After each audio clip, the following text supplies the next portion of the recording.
सबसे पहले तो आप लोगों को मुबारक हो कि 50,000 से ज़्यादा लोग मरवाने के बाद कल के दिन हमारे पाकिस्तान के मुफ्तियान इज़ाम को ख़्याल आया और उन्होंने एक कॉन्फ्रेंस का इनेकाद किया और उस कॉन्फ्रेंस में फिर उन्होंने इस बात का इआदा किया और ये फतवा पास किया कि अब जहाद फ़र्ज़ हो गया। जब से मैंने उनकी कॉन्फ्रेंस की झलकियाँ देखी तो मैंने कोशिश की कुरान भी उठाऊं, हदीस भी उठाऊं, दीगर जो कुतुब हैं उनका भी मुताला अगर कर सकूं। आजकल नेट का दौर है, आप कोई लफ्ज़ लिख के डालें तो आपके सामने उसके बारे में पूरी तहरीर आ जाती है।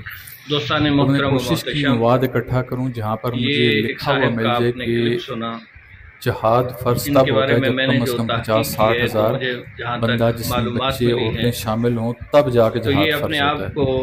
क्या आप लोगों की नज़रों से ऐसी तहरीर गुजरी है कि इतने हज़ार लोग मरेंगे तो फिर जाके आप लोग कस्टोडियन कहते हैं कि मैं तो मैं समझता हूँ कि बहुत बड़ी नाअहली है। दीन के काम करने वालों ने अरसे से दीन की पीठ में छुरा की वीडियोस आ रही हैं जिनमें अक्सर वीडियोस के अंदर अली जनाब ने जो तर्ज इख्तियार की होती है, मौक़िफ़ इख्तियार किया होता है, अक्सर तौर पे अहले सुन्नत के ख़िलाफ़ ही होता है। खैर वो उनका अपना एक नुक्ता निगाह है, हमें इस हवाले से कोई सर्वकार नहीं है कि हम उनके बारे में इस तरह की बात करें। ये क्लिप कुछ दोस्त अहबाब बार बार मुझे सेंड कर रहे थे और राय के बारे में पूछ रहे थे कि आप क्या कहते हैं। जब मैंने सुना तो ज़हनी तौर पे मुझे कोफ्त हुई कि अली जनाब जिस तरह उलमाए अहले सुन्नत और ख़ुसूस बिलख़ुसूस मुफ्ती आज़म पाकिस्तान के हवाले से गुफ्तगू के अंदर एक आमियाना लहजा इख्तियार फरमाए हुए हैं। पहले तो दुआ गो हूँ मौला करीम क़िबला को हिदायत अता फरमाए। दूसरी गुजारिश ये है कि जनाब आप जिस अंदाज में बात कर रहे हैं कि जी मुझे तो नहीं पता चला कि 50,000 या उससे ज़्यादा लोग शहीद हों तो तब ये फतवा जारी होता है। जनाब आप बता दें कि उलमा से ज़्यादा तो आपके पास वसाइल है, आपके तो एक इशारे पे लोग अपनी जान देने के लिए हाजिर हो जाते हैं। तो जनाब आपने क्या किया है?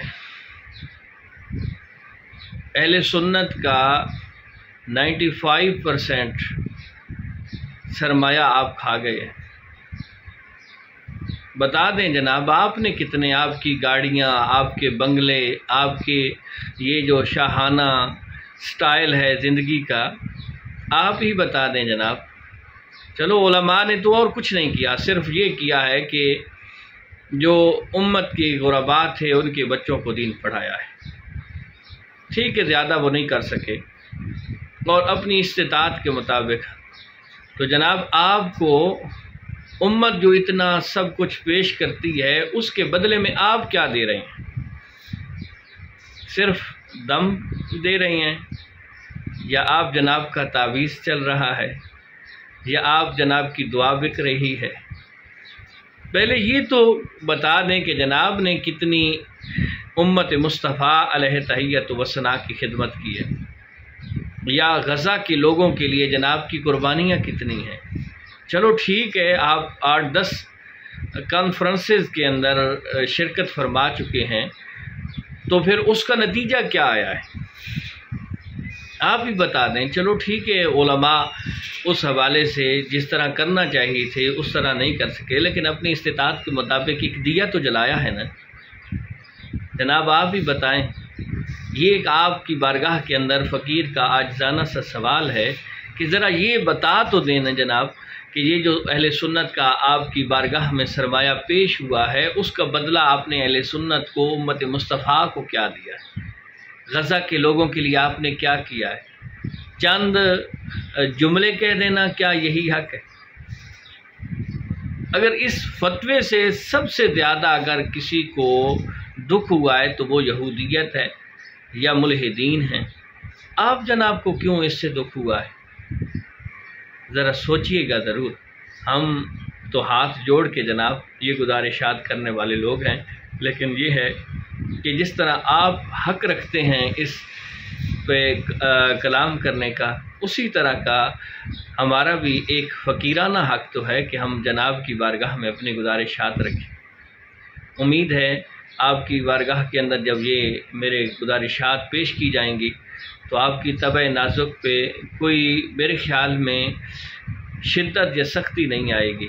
अल्लाह हम सब को दीन की खिदमत करने की तौफ़ीक़ अता फ़रमाए। अस्सलामु अलैकुम व रहमतुल्लाह।